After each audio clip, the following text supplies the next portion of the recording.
Hello everyone, let me introduce to myself. My name is Fitri Luciani. My nickname is Fitri. My major is accounting. I am from AK24I.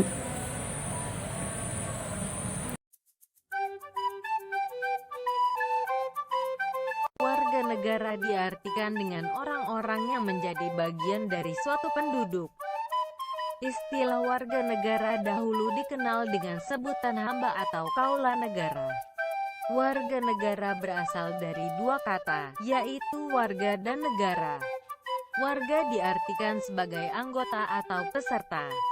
Warga mengandung arti peserta atau anggota dari suatu kelompok atau organisasi perkumpulan. Warga negara artinya warga atau anggota dari suatu negara. Pembedaan rakyat berdasarkan hubungannya dengan pemerintah negaranya dapat dibedakan menjadi dua, yaitu warga negara dan bukan warga negara. Warga negara adalah mereka yang berdasarkan hukum tertentu merupakan anggota dari suatu negara. Dengan kata lain, warga negara adalah mereka yang menurut undang-undang atau perjanjian diakui sebagai warga negara atau melalui proses naturalisasi. Sedangkan bukan warga negara atau orang asing adalah mereka yang berada pada suatu negara tapi secara hukum tidak menjadi anggota negara yang bersangkutan, namun tunduk pada pemerintahan di mana mereka berada. Contoh dari bukan warga negara adalah duta besar, konsuler, kontraktor, dan sebagainya. Antara warga negara dan bukan warga negara juga dapat dibedakan berdasarkan hak dan kewajibannya. Misalnya, warga negara dapat memiliki tanah atau mengikuti pemilu. Sedangkan yang bukan warga negara tidak demikian. Selain pembedaan rakyat berdasarkan hubungannya dengan pemerintah negaranya, kewarganegaraan juga dapat diartikan berdasarkan sosiologis dan yuridis. Apa pengertian kewarganegaraan dalam arti sosiologis dan yuridis? Kewarganegaraan dalam arti sosiologis adalah kewarganegaraan yang terikat kepada suatu negara oleh karena adanya suatu perasaan kesatuan ikatan, seperti satu keturunan, kebersamaan sejarah, daerah atau wilayah dan penguasa atau pemerintah, atau dengan kata lain penghayatan kultur yang tumbuh dan berkembang dalam suatu persekutuan daerah atau negara tempat ia tinggal.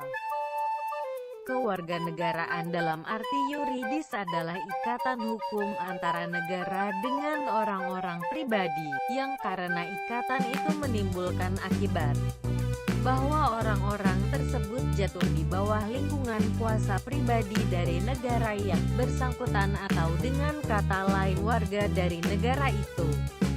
Semua warga yang sah serta berdaulat mempunyai hak menentukan kewarganegaraannya.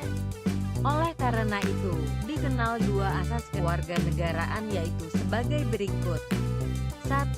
Asas kewarganegaraan berdasarkan kelahiran. Penentuan sebuah kewarganegaraan berdasarkan kelahiran terbagi menjadi dua, yaitu asas ius soli dan asas ius sanguinis. Asas ius soli atau asas tempat atau daerah kelahiran merupakan asas yang menetapkan seseorang memiliki kewarganegaraan menurut tempat atau daerah orang tersebut dilahirkan. Contoh, di negara Inggris menganut asas ius soli, seseorang berkewarganegaraan B melahirkan anak di negara Inggris. Secara otomatis anak tersebut menjadi warga negara Inggris. Asas ius sanguinis atau asas hubungan darah atau keturunan adalah asas yang menetapkan seseorang memiliki kewarganegaraan menurut kewarganegaraan orang tuanya. Contoh, di negara RRC yang menganut asas ius sanguinis, seseorang berkewarganegaraan RRC melahirkan anak di negara A, sehingga anak tersebut menjadi warga negara RRC. 2. Asas kewarganegaraan berdasarkan perkawinan. Penentuan sebuah kewarganegaraan berdasarkan perkawinan terbagi menjadi dua, yaitu asas persamaan hukum dan asas persamaan derajat. Asas persamaan hukum adalah asas yang memiliki pengertian bahwa suami istri merupakan keluarga yang memiliki ikatan kesatuan yang tidak boleh terpecah. Keluarga merupakan inti dari masyarakat sehingga status kewarganegaraan suami istri harus sama. Asas persamaan derajat adalah asas yang memiliki pengertian bahwa dalam suatu perkawinan tidak menyebabkan salah satu pihak tunduk secara hukum terhadap yang lain. Keduanya memiliki hak yang sama untuk menentukan status kewarganegaraan sendiri. Dengan demikian, mereka tetap memiliki kewarganegaraan masing-masing sebagaimana sebelum terjadi perkawinan.